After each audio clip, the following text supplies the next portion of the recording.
नमस्कार, सी न्यूज भारत में आप सभी का स्वागत है और इस वक्त मैं आपके साथ ऋचा सिंह।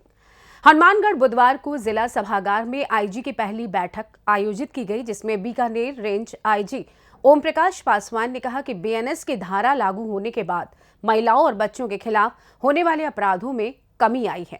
उन्होंने बताया कि प्रत्येक जिले में क्राइम में उभर रहे नए ट्रेंड्स के संबंध में राज्य सरकार की मंशा के अनुरूप कार्य योजना बनाई जा रही है। इस दौरान पुलिस कर्मियों से वार्ता कर आगे की रणनीति तैयार की जाएगी। इसके लिए राज्य स्तर पर 2 दिन का सेमिनार के बाद जिला स्तर पर 1 दिन का सेमिनार हो रहा है। इसमें विशेष तौर पर नारकोटिक्स की स्मगलिंग व ट्रांसपोर्टेशन को लेकर चर्चा हुई। इसके अलावा साइबर क्राइम के उभरते ट्रेंड पर चर्चा की गई। महिलाओं के खिलाफ होने वाले अपराध व वाहन अधिनियम पर फोकस रहा। बुधवार को जिला कलेक्ट्रेट में पुलिस अधिकारियों के साथ मीटिंग के बाद मीडिया कर्मियों से बात करते हुए आईजी पासवान ने कहा कि बीएनएस की धारा लागू होने के बाद महिलाओं व बच्चों के खिलाफ होने वाले अपराधों में कमी आई है। नशीले मादक पदार्थों की बरामदगी में भी वृद्धि हुई है। इसके लिए पूरी टीम ने मनोयोग से कार्य किया है। अन्य कमियों को दूर करने का प्रयास किया जाएगा। कोशिश रहेगी कि अपराधियों पर और लगाम लगाई जाएगी ताकि आने वाले समय में शांति व्यवस्था कायम रहे। वहीं आईजी ने आगे कहा कि एसपी अरशद अली के आने के बाद हनुमानगढ़ जिले में नारकोटिक्स और अवैध हथियारों के खिलाफ अच्छी कार्रवाई हुई है। टीम भावना के साथ सब लोगों को साथ लेकर कार्रवाई की गई है। इससे जनता में अच्छा संदेश गया है। उन्होंने बताया कि बीकानेर संभाग के चारों जिलों के पिछले 10 सालों का आंकड़ा देखा जाए तो हेरोइन तस्करी के मामलों में सबसे ज्यादा कार्रवाई पिछले 2 सालों में करते हुए सर्वाधिक मात्रा में हेरोइन को जब्त किया गया। अपराधियों की गिरफ्तारी भी हुई है और अवैध संपत्ति को नाश करने के साथ जब्ती की गई है। आंकड़े पुलिस के पक्ष में हैं, लेकिन पुलिस मुख्यालय चाहता है कि चिट्टे के खिलाफ जन जागरण एवं जागरूकता पैदा की जाए। इसी संबंध में पुलिस पब्लिक पंचायत शुरू की गई थी। आने वाले समय में जनता को साथ लेकर प्राथमिकता तय कर वहां ध्यान केंद्रित कर कार्रवाई की जाएगी। जब तक जनता का साथ नहीं होगा तब तक नशे के समूल रूप से नष्ट नहीं किया जा सकता है। आईजी ओम प्रकाश पासवान ने एक सवाल के जवाब में बताया कि पुलिस कर्मियों को तनाव मुक्त रखने के लिए खेल गतिविधियों का आयोजन किया जाता है और इसके अलावा तनाव मुक्ति के संबंध में कक्षाएं भी आयोजित की जाती हैं। उन्होंने बताया कि आने वाले समय में कांस्टेबल उपलब्ध होने पर नफरी में वृद्धि होगी। अधिकतम जाब्ते को फील्ड में लगाने की कोशिश रहती है। लाइन में लंबे समय में लगे पुलिस कर्मियों को फील्ड में लगाया जाएगा। इस दौरान पुलिस अधीक्षक अरशद अली सहित अन्य अधिकारी मौजूद रहे। राज्य सरकार की मंशा के अनुरूप प्रत्येक जिले में जो नए ट्रेंड्स क्राइम में उभर रहे हैं उस संबंध में कार्य योजना बनाकर कैसे कार्य करना है और वहाँ पे सारे अधिकारी रात्रि विश्राम करेंगे जो उच्च अधिकारी हैं और जो कटिंग एज लेवल पे जो पुलिसकर्मी कार्य कर रहे हैं उनसे वार्ता कर और आगे की रणनीति तैयार करेंगे। इसके लिए राज्य स्तर पे 2 दिन का सेमिनार हो चुका है और जिले स्तर पे 1-1 दिन का सेमिनार होना है, जिसकी कड़ी में पहली बार ही हनुमानगढ़ में ये मीटिंग आयोजित की जा रही है और इसमें हम चर्चा करेंगे। विशेष तौर पे नारकोटिक्स की स्मगलिंग और उसके ट्रांसपोर्टेशन को लेकर के चर्चा होगी। साइबर क्राइम के उभरते ट्रेंड्स पे चर्चा होगी और crime against women weaker sections पे फोकस रहेगा।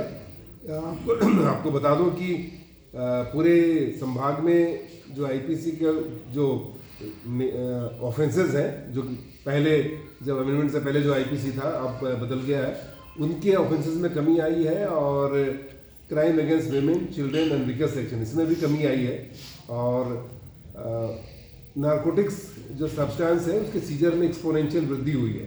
तो इसके लिए पूरी टीम ने मनोयोग से कार्य किया है। हम और भी जो हमारे जो लूप होल्स हैं या जो कमियां हैं उस पर चर्चा करेंगे और आने वाले समय में कोशिश करेंगे कि जो अपराधियों पर लगाम लगाई जाए, जिससे कि आने वाले समय में शांति व्यवस्था कायम रहे। और रिसेंटली जब एसपी साहब ने जब ज्वाइन किया है उसके बाद से जो नारकोटिक्स के खिलाफ कार्रवाई हुई है या अवैध हथियारों के खिलाफ कार्रवाई हुई है कमेंडेबल है और टीम भावना के साथ सबों को साथ लेकर के उन्होंने कार्रवाई की है, जिससे जनता में अच्छा मैसेज गया है। तो इसी को हम इम्प्रूव करना चाहेंगे और इनसे भी चर्चा करेंगे। जो चीज़ें हमारे स्तर से इनको मिलनी है उनकी भी व्यवस्था की जाएगी और पुलिस मुख्यालय के स्तर पर भी जो चीज़ें बतानी है पुलिस मुख्यालय को इस संबंध में सूचित किया जाएगा। धन्यवाद। तस्करी के लिए माल आ रहा है, हनुमानगढ़ में पकड़ा जा रहा है, तो क्या बात चौकसी की कमी है, क्या मानते हैं आप बीकानेर जिले में?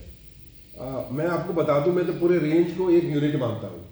इसके जो चारों पुलिस अधीक्षक हैं वो एक यूनिट के तौर पे काम करते हैं। शायद आपको पता होगा कि कभी कभी सूचनाएं मिलती है गंगानगर से, हनुमानगढ़ की पुलिस पीछा करती है और बीकानेर में पकड़े जाते हैं। तो एक यूनिट बांधकर एक काम करते हैं। पिछले 10 सालों का आंकड़ा देखेंगे तो हीरोइन तस्करी में सबसे ज़्यादा पिछले 2 सालों में हीरोइन जब्त की गई है और अफीम की मात्रा भी जब्त की गई है और अपराधियों की गिरफ्तारी भी की गई है, उनके संपत्ति को नाश भी किया गया है और जब्ती भी की गई। तो आंकड़े तो हमारे फेवर में है, परंतु हम चाहते हैं कि जो पब्लिक परसेप्शन है कि जनता में अभी भी यह संदेश जाता है कि चिट्टे का प्रयोग हो रहा है, तो उसमें हम जन जागरण और जन पब्लिक अवेयरनेस क्रिएट करना चाहते हैं। इसी संदर्भ में आपको पता है कि बीकानेर में हमने पब्लिक पंचायत शुरू की थी, उसको राष्ट्रीय स्तर पर सराहा गया है और उसको राष्ट्रीय स्तर पर पुरस्कृत भी किया गया स्कॉच अवार्ड से। आने वाले समय में जनता को साथ लेकर के, जनता और पुलिस मिल करके ये तय करें कि कौन से हमारी प्रायोरिटी एरिया है और वहाँ फोकस करके कार्रवाई करेंगे। जहाँ तक नशे का सवाल है, जब पुलिस रिएक्टिव कार्रवाई भी करती है, प्रोएक्टिव कार्रवाई भी करती है, परंतु जब तक जनता का साथ नहीं होगा तब तक इसको समूल नष्ट नहीं कर सकते। इसके लिए हम जनता के साथ हाथ में हाथ मिलाने को आगे चलने को तैयार हैं। सर, एक महत्वपूर्ण सवाल था। अभी पूरे संभाग में अच्छा काम कर रही है पुलिस, के लिए चुनौतीपूर्ण है 24 घंटे ड्यूटी करना। इस दौरान काफ़ी पुलिस तनाव में भी रहती है, तो पूरे तनाव से मुक्त करने के लिए जैसे लाइन में काफ़ी बार खेल रही है या ऐसी कोई व्यवस्थाएं हो जाए तो कम से कम तनाव मुक्त तो पुलिस को ड्यूटी के अलावा ऐसा कुछ नहीं। इसके संबंध में पुलिस कर्मियों का स्पोर्ट्स भी होता है जो कि रेंज स्तर पर आयोजित किया जाता है। इसके अलावा भी जो स्ट्रेस मैनेजमेंट की कक्षाएं हैं वो पूरे जिलों में आयोजित की जाती हैं। बीकानेर में आयोजित की गई थी, हनुमानगढ़ में अगर नहीं की गई है तो मैं एसपी महोदय से अनुरोध करूंगा कि आने वाले समय में ऐसी व्यवस्था करें जिससे कि लोग स्ट्रेस मैनेजमेंट के गुण को सीख पाएँ, जैसे मेडिटेशन कर पाएँ और अन्य जो आपकी योग की क्रियाएं कर पाएँ, जिससे कि अपने को डी स्ट्रेस कर पाएँ। बट हमारा काम ही ऐसा है जिसमें स्ट्रेस रहता है, तो आपकी बात सही है कि इसमें स्ट्रेस मैनेजमेंट में जोर देने की आवश्यकता है। नफरी को लेकर क्या रहेगा सर, पूरे थानों में पुलिस कमी है? जो नफरी पूरे राज्य स्तर पर उपलब्ध है और जो रेंज स्तर पर उपलब्ध है, सबकी स्थिति लगभग वही है। पर आने वाले समय में और भी रिक्रूटमेंट होने हैं। अभी कुछ कांस्टेबल्स आने वाले हैं हमारे पास, तो मुझे लगता है उससे वृद्धि होगी। और जो भी मैक्सिमम जाब्ता है, हमारी कोशिश रहती है कि उसको फील्ड में लगाया जाए और जिससे कि वो पब्लिक सर्विस में वो काम आए। इस बार भी कोशिश करेंगे जो लोग लाइन में बहुत लंबे समय से लगे हैं उनको फील्ड में मौका मिले, जिससे कि अपनी क्षमता का दोहन कर सकें और पब्लिक सेवा में अपने आप को समर्पित कर सकें। धन्यवाद। हनुमानगढ़ से सी न्यूज़ संवाददाता लखविंदर की रिपोर्ट। फिलहाल इस खास रिपोर्ट में बस इतना ही। देश दुनिया की तमाम बड़ी खबरों को जानने के लिए जुड़े रहिए सी न्यूज़ भारत के साथ। हर खबर आपके साथ, आपके हाथ।